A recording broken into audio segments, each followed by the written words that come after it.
여러분 안녕하십니까? 겨울이 접어들면서 성큼 날씨가 추워지기 시작했습니다. 아직도 우리 주변에 코로나가 기승을 부리고 있는 이때 모든 분들 다 건강하시기를 간절히 바랍니다. 오늘도 지난 시간에 이어서 사도행전 연구를 계속하도록 하겠습니다. 오늘은 사도행전 22장, 23장, 24장 세 장에 걸쳐서 바울의 1차 해명을 연구해 보도록 하겠습니다. 오늘 말씀은 사도행전 23장 11절의 말씀입니다. 그날 밤에 주께서 바울 곁에 서서 이르시되 담대하라. 내가 예루살렘에서 나의 일을 증언한 것 같이 로마에서도 증언하여야 하리라. 예수님께서 바울에게 어떤 환경에 하에서 이런 말씀을 하셨는지 한번 생각해 보도록 하겠습니다. 오늘 연구할 내용은 크게 세 가지로 나누었습니다. 바울이 자기 자신을 해명하는 데 있어서 첫째는 예루살렘 시민들 앞에서 하였고, 두 번째는 공회 곧 산헤드린 앞에서 하였습니다. 그리고 마지막으로는 벨릭서 총독 앞에서 그가 해명을 했습니다. 먼저 예루살렘 시민들 앞에서 바울이 무엇을 해명했는지를 한번 살펴보도록 하겠습니다. 그가 히브리 말로 말함을 듣고 더욱 조용한지라. 우리는 지난 시간에 살펴보았듯이 바울은 그 당시에 로마 제국의 공용이었던 헬라 말뿐만 아니라 그의 모국어 히브리어를 갖다가 하게 됨으로써 적재적소에 그가 사용할 수 있는 말을 활용한 것을 볼 수가 있습니다. 제가 옛날에 필리핀에 있을 때와 일본에 있을 때에 거기에서 영어를 사용하는 것보다도 그 나라의 말을 사용했을 때에 굉장히 그들이 친밀감을 갖게 될 뿐만 아니라 굉장히 유익하다고 하는 사실을 제가 경험을 했습니다. 바울도 오늘 예루살렘에 와서 자기의 모국어인 히브리 말을 함으로써 이 말을 듣는 사람들과 더욱더 가깝게 되는 그런 장면을 여기서 오늘 볼 수 있게 됩니다. 그는 자기 자신을 이렇게 소개했습니다. 나는 유대인으로 길리기아 다소에서 났고 이 성에서 자라 가말리엘의 문화에서 우리 조상들의 율법의 엄한 교훈을 받았고 하나님께 대하여 열성이 있는 자라. 바울이 여기에서 자기 자신을 소개할 때에 자기는 유대인일 뿐만 아니라 길리기아 다소에서 태어났다고 말함으로써 그가 암시적으로 로마 시민인 것을 말하고 있고, 그 다음에는 그 당시에 매우 저명했던 랍비 가말리엘의 문화에서 조상들의 율법을 엄히 그 밑에서 배웠고, 그리고 하나님께 대해서는 열성이 있는 사람으로 그렇게 소개하고 있습니다. 내가 이 돌을 박해하여 사람을 죽이기까지 하고 남녀를 결박하여 옥에 넘겼노니 대제사장과 모든 장로들이 내 증인이라. 우리가 사도행전 9장에서 보면은 바울이 다메섹 도상으로 가는 도중에 그가 예수님을 만나고 그 다메섹으로 가는 그 목적이 그리스도인들을 잡아서 가두고 또 결박하여 예루살렘으로 데려오는 그 일이라고 이야기하였는데, 오늘 여기에서는 더 그때 있었던 사건을 더 자세히 설명하고 있는 것을 볼 수 있습니다. 심지어 여기에서는 박해할 뿐만 아니라 사람을 죽이기까지 했다고 그렇게 이야기하고 있습니다. 그래서 그가 다메섹 갈 공문을 받아서 그 일을 했기 때문에 대제사장과 모든 장로들이 그 증인이라고 그렇게 이야기하고 있습니다. 그 다음에 후에 내가 예루살렘으로 돌아와서 성전에서 기도할 때에 항우란 중에 봄에 주께서 내게 말씀하시되 속히 예루살렘에서 나가라. 그들은 네가 내게 대하여 증언한 말을 듣지 아니하리라. 증언하는 말을 듣지 아니하리라. 여기에서 후에라고 하는 이 말은 이 바울이 다메섹에서 예수님을 만나고 난 다음에 나중에 그가 예수님을 소개하는 그 일로 인하여 다메섹에서 도망칠 수밖에 없게 되었습니다. 그는 거기에서 다시 이 아라비아 사막으로 가서 거기서 3년을 보낸 다음에 그가 다시 이 예루살렘을 방문하게 되었는데, 지금 여기서 말하고 있는 것은 그 때를 여기서 가리키고 있는 것입니다. 성전에서 기도할 때에 그가 계시받은 내용을 여기서 말하고 있습니다. 항우란 중에 주께서 말씀하시기를 속히 예루살렘에서 나가라. 이 예루살렘에서 나가라고 하는 그런 계시를 직접 예수님으로부터 받게 되었습니다. 나더러 또 이르시되 떠나가라. 내가 너를 멀리 이방인에게로 보내리라. 바울이 오늘 이 예루살렘 회중들 앞에서 여기 지금 말하고 있는 이 말을 하지 아니했더라면 사람들은 끝까지 바울의 말을 잘 들었을 것입니다. 그러나 바울은 계시를 통하여 결국 예루살렘의 이 사람들이 그의 말을 듣지 아니하고 결국 그를 핍박하게 될 사실을 주님께로부터 듣고, 특별히 그가 이방인의 사도로 부르심을 받았다는 그 이야기를 했을 때에 조용하던 이 회중들이 분노를 하기 시작했습니다. 이 말하는 것을 듣다가 소리 질러 이르되 이러한 자는 세상에서 없애버리자, 살려둘 자가 아니라. 이 참 유대인들이 같은 동족인 유대인인 바울이 그들에게 그들의 말로 바울이 지나온 그 이야기, 특별히 그가 예루살렘에서 이 제사장으로부터 공문을 받아서 예수 믿는 사람들을 잡으러 다메섹으로 간 그 이야기를 했을 때는 사람들이 지 죽은 듯이 잘 들었습니다. 그러나 그가 이제는 이방인 사도로 부름을 받았다고 그렇게 말했을 때에 조용히 듣던 그들은 가만히 있지 못하고 분노하게 되고 소동을 일으키게 되었습니다. 여기에 이런 말씀이 있습니다. 백성들은 여기까지 바울의 말을 주의 깊이 들었으나 그가 이방인들을 위한 그리스도의 대사로 임명받았다는 말을 했을 때 또다시 분노가 일었다. 자신들은 하나님의 은총을 받은 유일한 백성이라는 것에 길들여져 있었으므로 멸시받는 이방인들이 지금까지 그들만의 것으로 여겼던 특권들을 나누게 된다는 것을 허용하려 하지 않았다. 여기에 이 말씀을 보면은 유대인들이 얼마나 배타적인 것이었는가 하는 것을 보게 되는 것입니다. 하나님께서 이 이스라엘 백성들을 택하시고 유대인들을 택하셨을 때는 그들을 통하여 하나님께서 온 세상을 위하여 가지고 계시는 그 복음, 그들을 곧 죄로부터 구원하여 영원한 생명을 얻게 하려는 그 놀라운 축복을 나눠주기를 그들을 통하여 일하려 했지만은 그들은 자기들이 받은 그 축복만 생각하고 자기들만이 받는 그 선택된 백성으로서의 그 특권만 누리기를 원하고 그 축복을 나눠주기를 원치 아니했던 것입니다. 오늘날 우리들도 예수님을 믿는 백성으로서 우리가 가지고 있는 이 놀라운 축복을 모든 사람들에게 나누어주는 일에 있어서 결코 배타적이어서는 아니 될 것입니다. 오늘날 우리들은 즐거운 마음으로 이런 일들을 갖다가 하고 있습니다. 세계적으로 또 대총회에서 이미 천명한보같이 향후 5년간 나를 보내소서 I will go라고 하는 이 표가 말했듯이 우리는 온 세상 사람들에게 이 복음을 나눠주기를 원하고 있는 것입니다. 그러나 때로는 우리 자신들이 우리가 가지고 있는 이 놀라운 축복을 나눔에 있어서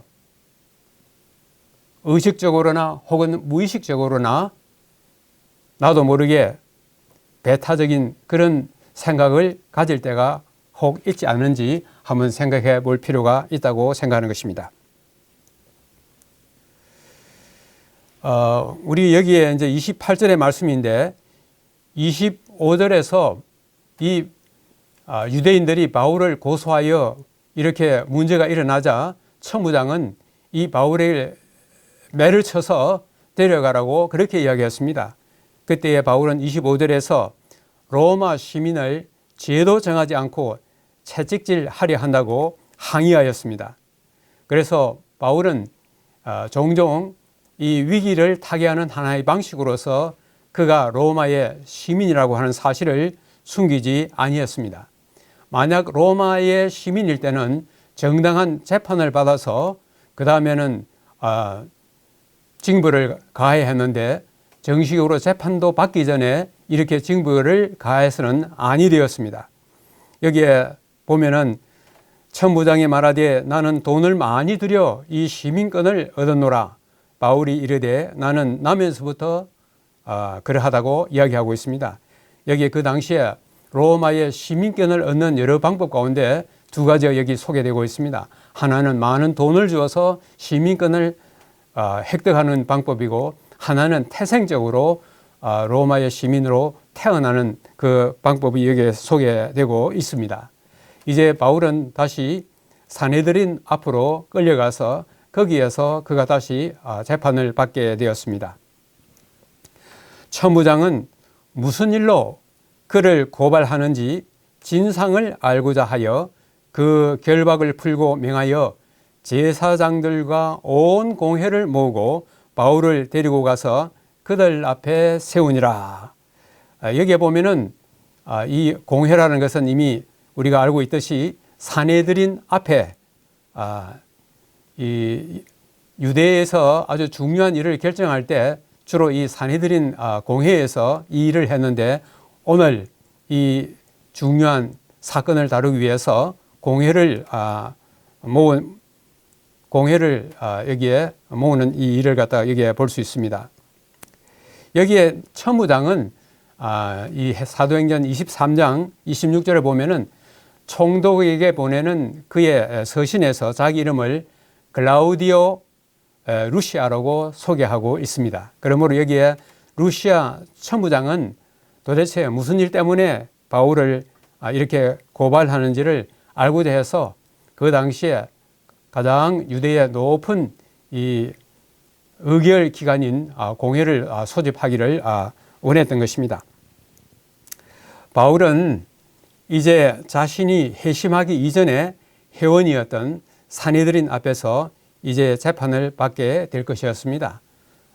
바울은 그가 사울이었을 때에 그가 다메섹 도상으로 그리스도인들을 잡으러 가는 그때만 해도 그는 산헤드린 회원의 일원이었던 것입니다. 이제는 그가 일원이었던 그 산헤드린 앞에서 자기 자신을 해명할 수밖에 없는 그런 입장에 처하게 되었습니다. 대제사장 아나니아가 바울 곁에 서 있는 사람들에게 그 입을 치라 명했습니다. 여기에 1절에 보면은 바울이 공회를 주목하여 나는 범사에 양심을 따라 하나님을 섬겨노라 이렇게 말했을 때에 거기에 대하여 대제사장 아나니아가 그 입을 갖다가 치라고 그렇게 이야기했습니다. 바울은 3절에서 그 이야기를 들었을 때 뭐라고 했냐면은 이 율법을 따라서 율법을 잘 지켜야 될 대제사장이 율법을 어기고 있다고 그렇게 이야기하고 있습니다. 이것은 바울도 산헤드린 회원이기 때문에 이 율법에 대해서는 그야말로 그가 정통했고 잘 알고 있었습니다.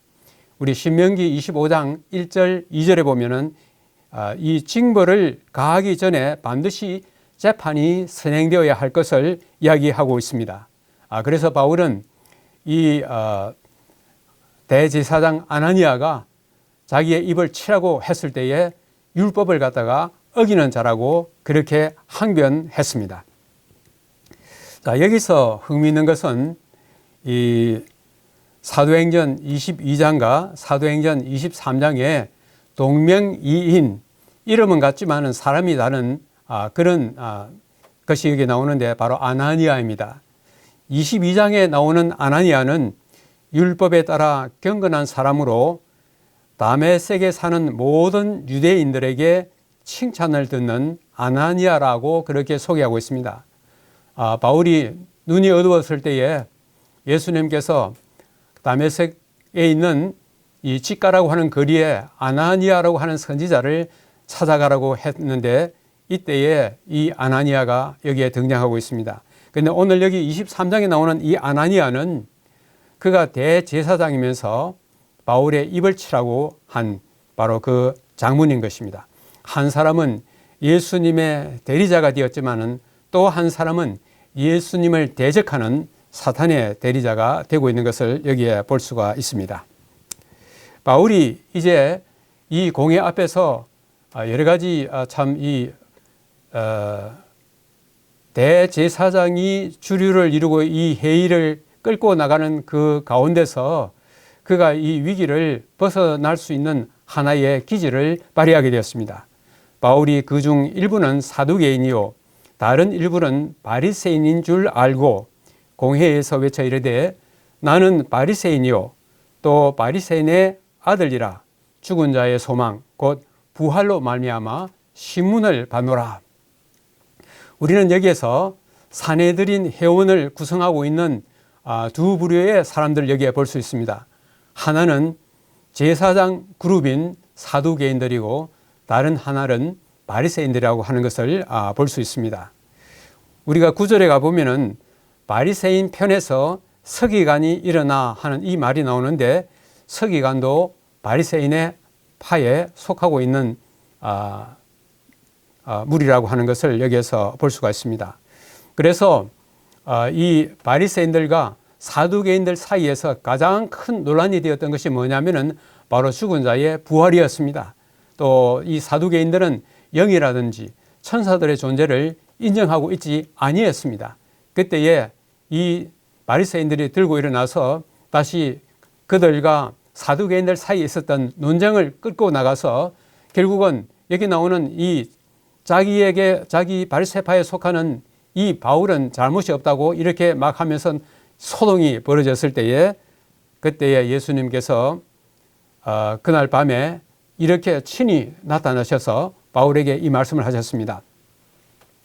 그날 밤에 주께서 바울 곁에 서서 이르시되 담대하라 내가 예루살렘에서 나의 일을 증언한 것 같이 로마에서도 증언하여야 하리라. 여기에 예수님께서는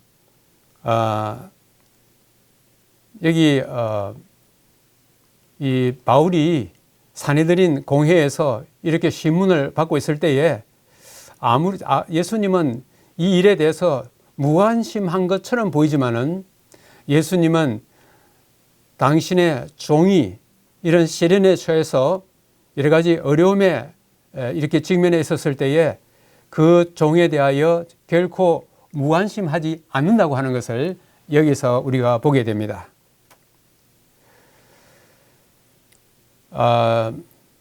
예루살렘에서 예수님을 증언할 뿐만 아니라 로마에 가서도 증언할 것이라고 이렇게 말씀했는데 바울의 생각은 이런 것이었습니다.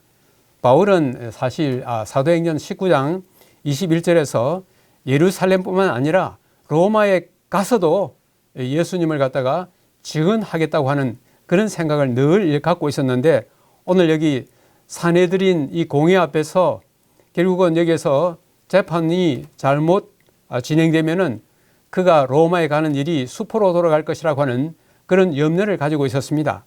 바울은 오랫동안 로마를 방문하기를 학수고대하였고 그곳에서 그리스도를 증언하기를 매우 바랐다. 그러나 유대인들의 중의심에 의해 그의 목적이 좌절되었다고 생각했다. 그는 죄수로서 로마에 가게 되리라는 것을 꿈에도 생각하지 못했다. 결국은 바울이 가지고 있었던 그 하나의 꿈은 로마에 가서도 주님을 증거하겠다는 그런 아주 열정을 갖고 있었는데 그의 생각과는 달리 주님께서는 바울이 로마에 가는 그 방식을 이렇게 죄수의 몸으로 갈 수 있는 그런 길을 갖다가 마련하신 것입니다. 바울이 이렇게 되었을 때에 그가 거기에 있는 동안에 날이 새매 유대인들이 당을 지어 맹세하되 바울을 죽이기 전에는 먹지도 아니하고 마시지도 아니하겠다 하고, 우리 13절에 보면은 이렇게 맹세한 사람들이 그 숫자가 약 40명이 된다고 하는 것을 볼 수가 있습니다. 그렇기 때문에 유대인들이 바울을 죽이기로 얼마나 작정했는지를 우리가 여기서 볼 수가 있습니다. 참, 그런데 그러한 때에 이들의 비밀을, 바울의 생질이 이 사실을 알고 그들이 매복하여 있다 함을 듣고 와서 영내에 들어가 바울에게 알린지라. 참, 이런 하나의 사실을 누가 이것을 갖다가 알고 바울에게 전달할 수 있겠습니까? 이런 사실을 어떻게 바울의 생질이 이것을 알고 바울에게 이 사실을 알릴 수가 있었겠습니까? 하나님의 섭리는 우리가 참 이해할 수 없게 이렇게 기이하신 방법으로 역사하는 것을 우리가 여기에 볼 수가 있습니다. 우리는 때때로 이 성경의 이 이야기들을 통해서, 특별히 오늘은 이 바울의 이야기를 통해서 여러 선지자들과 여러 사도들의 그런 이야기 가운데서 오늘날 또 하나님의 많은 백성들의 이야기를 통하여서 하나님의 종들이 어려움을 처할 때에 하늘에 계시는 주님께서는 도대체 어떤 일을 하고 계시는지 상당히 궁금해 할 때가 많을 것입니다. 그러나 오늘 여기 있는 이 말씀은 우리들에게 상당한 용기를 주고 있습니다. 이 암울한 시간에 주께서 당신의 종에게 무심한 것이 아니었다.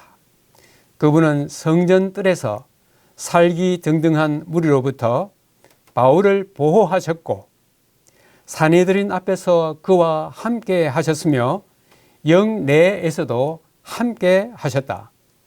갈 길을 인도해 달라는 사도의 열렬한 기도의 응답으로 당신의 신실한 종에게 자신을 친히 나타내셨다.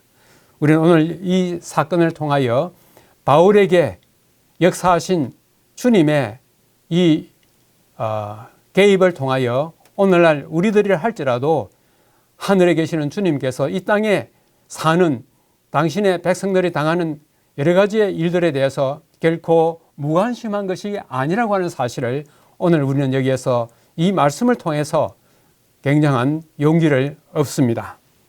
바울은 마침내 벨릭스 총독 앞으로 끌려가서 거기에서 재판을 받게 되었습니다. 이 40명이나 되는 사람들이 바울을 죽이기로 맹세하고 그렇게 했을 때 바울이 상당히 그 생명이 위협에 처한 것을 알고 천부장은 백부장 둘을 불러 이르되 밤 제3시 곧 밤 9시에 가이사랴까지 갈 보병 200명과 기병 70명과 창병 200명을 준비하라 하고, 바울 한 사람을 갖다가 호위해서 로마의 총독이 거주하는 그 간저가 있는 가이사랴까지 바울을 호송해 가는 데 있어서 여기에 무려 470명이나 되는 군인들이 여기에 동원되는 것을 보게 됩니다. 이 당시의 상황이 얼마나 위급하였고 또 그래서 바울을 가이사랴까지 안전하게 호송하려고 하는 그들의 모습을 여기서 볼 수가 있습니다. 또 바울을 태워 총독 벨릭스에게로 무사히 보내기 위하여 짐승들을 준비하라. 여기 나오는 짐승들은 어떤 짐승들을 말하고 있느냐 하면은 이 낙타나 말들, 곧 이런 짐을 나를 수 있는 그런 짐승을 여기에서 가리키고 있습니다. 총독이 이 루시아 천부장이 보낸 편지를 읽고 바울들은 어느 영지 사람이냐고 물어 길리기아 사람인 줄 알고, 여기에 어느 영지 사람이냐 이 묻는 것은 그 당시에 로마 제국이 워낙 넓기 때문에 그 영지가 많이 나누어지고 그 나누어진 영지마다 총독이 따로 있었습니다. 그러므로 어느 영지인가를 묻고 그 영지가 밝혀지면은 그 영지에 있는 총독에게로 보내서 재판을 받게 하는 것이 관례였습니다. 그래서 오늘 여기에 총독이 어느 영지에 속하느냐고 그렇게 질문한 것입니다. 너를 고발하는 사람들이 오거든 내 말을 들으리라. 헤롯궁에 그를 지키라 명하니라. 여기 나오는 이 총독 벨릭스는 글라우디오 황제에 의해서 AD 52년부터 58년까지 6년간 유대의 총독으로 그렇게 그가 일을 했습니다. 이 총독 벨릭스에 대해서 그 당시에 로마의 아주 유명한 역사가인 타키투스는 이 벨릭스 총독에 대해서 이렇게 적고 있습니다. 그는 잔인하고 음탕하고 노예의 정신으로 왕같이 권력을 행사했다고 그렇게 이야기하고 있습니다.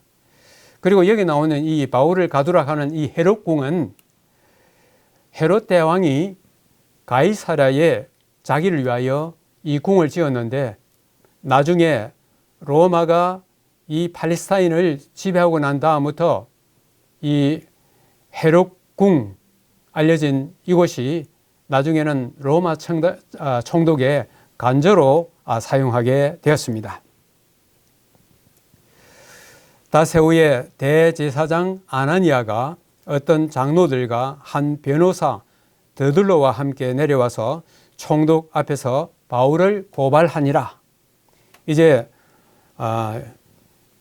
예루살렘에서 해결하지 못한 이 일을 로마 총독이 있는 이 가이사랴에 와서 마침내 이 바울에 관한 이 문제를 끝판을 내려고 대제사장 아나니아는 변호사를 대동하고 이곳에 왔습니다. 이 고발의 내용이 무엇이냐 하면 바로 이것입니다. 우리가 보니 이 사람은 전염병 같은 자라. 천하에 흩어진 유대인을 다 소요하게 하는 자요 나사렛 이단의 우두머리라. 여기 나오는 이 전염병 혹은 염병이라고 하는 이것은 이 일종의 흑사병과 같이 전염성이 매우 강하고 빠른 속도로 번져나가는 것을 의미합니다. 요즘으로 말하면 코로나가 눈에 보이지 않게 아주 빠른 속도로 번져나가는 이와 같은 것을 여기서 의미하고 있습니다. 이것은 다른 말로 하면 바울이 전하는 이 복음이 전염병처럼 빠른 속도로 퍼져나가고 있는 것을 빗대어 말하고 있습니다. 여기에 나사렛 이단이라고 하는 것은 나사렛 예수를 따르는 그리스도인들을 일컬어서 그렇게 말하고 있는 것입니다. 여기서 잠깐 이 이단이라는 말이 나오는데 오늘날 우리들은 이 이단이라는 소리를 듣는 것을 매우 두려워하고 있습니다. 우리가 이단이라고 할 만한 그런 일을 하고 있거나 또 그런 내용을 가지고 있으면은 뭐 이단이라는 소리를 들을 수 있겠지만은 그렇지 않음에도 불구하고 사람들이 이단이라고 했을 때 우리는 그 이단이라는 소리를 듣는 것을 매우 두려워하고 있습니다. 그러나 우리가 하나님 앞에 바로 서 있고 하나님 말씀대로 바로 가고 있다면은 우리는 사람들이 우리를 향하여 이단이라고 할 때에 그것을 도무지 두려워할 필요가 없다고 생각하는 것입니다. 또 우리 요즘에 최근에는 다시스로 가는 배라고 하는 책을 낸 어떤 과거 목회자가 이 우리 교회가 다른 교회로부터 이단 소리를 듣는 중요한 내용 하나가 조사심판이라고 하는 그것을 가지고 이 말하고 있는 것을 제가 들으면서 참 씁쓸하게 생각했습니다. 우리는 결코 사람이 우리에게 뭐라고 말한다 할지라도 조금도 염려할 것 없고 조금도 두려워할 이유가 없는 것입니다. 벨릭스가 이 도에 가는 것을 더 자세히 아는 고로 이 말은 좀 전에 말씀드린 것처럼 이 벨릭스가 유대 총독으로 6년을 그가 일하고 있었기 때문에 유대교라든지 또는 그리스도교에 대해서 그가 많이 알고 듣고 보고 해서 여기에 이들이 고발하는 그 내용이 무엇인지를 쉽게 간파할 수 있었을 것입니다. 연기하여 이르되 청부장 루시아가 내려오거든 너희 일을 처결하리라고 백부장에게 명하여 바울을 지키되 자유를 주고 그의 친구들이 그를 돌보아 주는 것을 금하지 말라. 바울은 이 가이사랴에서 비록 죄수로 가 있었지만은 이 총독에 의해서 자유를 얻고 또 사람들과 접촉할 수 있는 그런 기회가 있었던 것을 여기에서 볼 수가 있습니다. 이제 바울은 이 벨릭스 총독 앞에서 이 복음을 이제 전하게 되었습니다. 수일 후에 벨릭스와 그 아내 유대 여자 드루실라와 함께 와서 바울을 불러 그리스도 예수 믿는 도리를 듣거늘 바울이 의와 절제와 장차 오는 심판을 강론하니 벨릭스가 두려워하여 지금은 가라. 내가 틈이 있으면 너를 부르리라. 여기 벨릭스와 그의 아내 유대 여자 드루실라가 여기에 나오고 있습니다. 여기 나오는 유대 여자 드루실라는 그저 평범한 유대인이 아닌 것입니다. 그 당시 이 헤롯 아그리빠 1세가 있는데 헤롯 아그리빠 1세의 딸이 누구냐 하면 바로 이 드루실라고 이 헤롯 아그리빠 1세 다음에 헤롯 아그리빠 2세가 나오는데 바로 그의 여형제였습니다. 그런데 이들이 바울을 불러서 그 말씀을 듣는 데에는 이유가 있었습니다. 드루실라는 어떤 여인이었는가? 드루실라는 그녀가 부끄러운 줄 모르고 짓밟았던 그 율법의 거룩한 성격을 잘 알았습니다. 그러나 예수님에 대한 그의 편견이 생명의 말씀에 대해 마음을 완고하게 닫아버리게 했습니다. 그래서 이 드루실라는 그가 유대인 여인으로서 여러 가지 이 바울이 알고 있는 그런 많은 사실들을 알고 있었고, 특히 바울이 예수 그리스도에 대해서 증거했을 때에 이 나사렛 예수에 대한 그의 편견 때문에 그에게 말씀하시는 이 생명의 말씀을 그는 그 편견 때문에 거절하고 말았습니다. 그런 반면에 벨릭스는 어떤 사람이었는가? 벨릭스는 이전에 진리에 대해 결코 들어본 적이 없었습니다. 성령이 그 마음을 일깨웠을 때 그의 마음은 심히 떨렸습니다. 과거에 그가 저지른 은밀한 범죄들이 하나님 앞에 공개되었다는 생각과 그의 행위에 따라 심판을 받아야 한다는 생각에 심히 두려워하였다. 벨릭스는 비록 과거가 그랬다 할지라도 그의 죄를 깨닫고 바울이 전하는 이 복음을 받아들이고 그도 죄의 사유함을 받고 영생을 받을 수 있는 그런 기회가 있었지만은 그는 그 기회를 놓쳐버리고 말았습니다. 여기에 이런 말씀이 있습니다. 하늘부터 빛의 강선이 벨릭스에게 비치도록 허용되었습니다. 그것은 그의 죄를 보고 버리도록 하늘이 보낸 기회였습니다. 그는 자비의 마지막 제안을 경시하였습니다. 지금은 가라. 틈이 있으면 부르려 했는 이 벨릭스는 그 이후 결코 이런 제2의 기회를 갖지 못한 채 그는 그의 마지막은 참으로 불행하게 끝내게 되었습니다. 이 벨릭스가 바울을 여러 차례 이렇게 불렀을 때는 이 바울로부터 이 복음이 아니라 뭔가 금전적 이득을 얻기를 바라고 그를 불렀습니다. 2년간 우리가 27절에 보면은 바울이 2년 후에 새 총독 베스도가 오기까지 투옥되어 있었다는 그 사실을 거기서 이야기하고 있습니다. 2년간 바울에 대한 더 이상의 조치는 없었으나 여전히 재수였다. 벨릭스는 여러 번 바울을 방문하고 그의 말을 주의 깊이 들었다. 그러나 그의 방문 동기는 돈을 얻기 위함이었다. 많은 액수의 돈을 지불하면 석방할 수 있다는 것을 암시하였다. 바울은 뇌물을 주어 그렇게 하기에는 그의 천성이 너무 고결하여 그렇게 할 수 없었다. 또한 그는 하나님의 손이 그를 붙들고 계시다는 것을 알았고 자신을 위해 하나님의 목적을 간섭하기를 원하지 아니했다. 그가 감옥에 갇히면 감옥에 갇히고 그가 결박되어 로마로 호송되면 호송되고 하나님의 뜻에 전적으로 맡기기로 그렇게 결심하고 자기가 이 자기의 장래의 어떤 길을 갖다가 인위적으로 그렇게 하려고 하지 않았습니다. 하나님의 일에 간섭하기를 원치 아니하고 하나님의 뜻에 전적으로 맡기는 그 모습을 여기서 볼 수가 있습니다.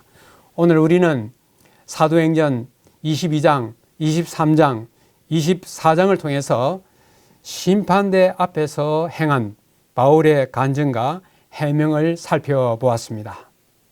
오늘 이 사건을 마무리 지으면서 오늘은 어떤 말씀으로 이 끝을 맺으면 좋을까 생각하고 여기 마태복음에 있는 말씀을 인용하였습니다.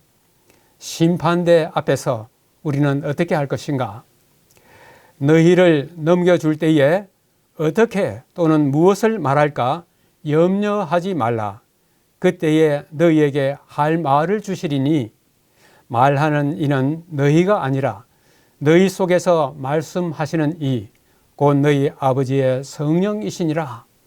오늘 우리는 바울의 이 재판정 앞에서 심문을 받을 때에 바울이 어떤 태도를 나타냈으며 또 사랑하시는 그분의 종 바울을 주님께서 어떻게 얼마나 지대한 관심을 가지고 그의 일을 주시하고 계셨는지를 오늘 우리는 살펴봤습니다.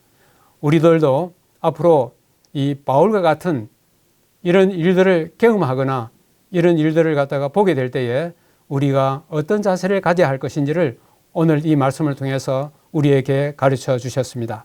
새로운 한 주일 동안에 모든 분들 다 이 추위를 잘 이기시고 코로나를 잘 이기시고 건강한 한 주일이 되기를 바라면서 오늘의 연구를 마치도록 하겠습니다.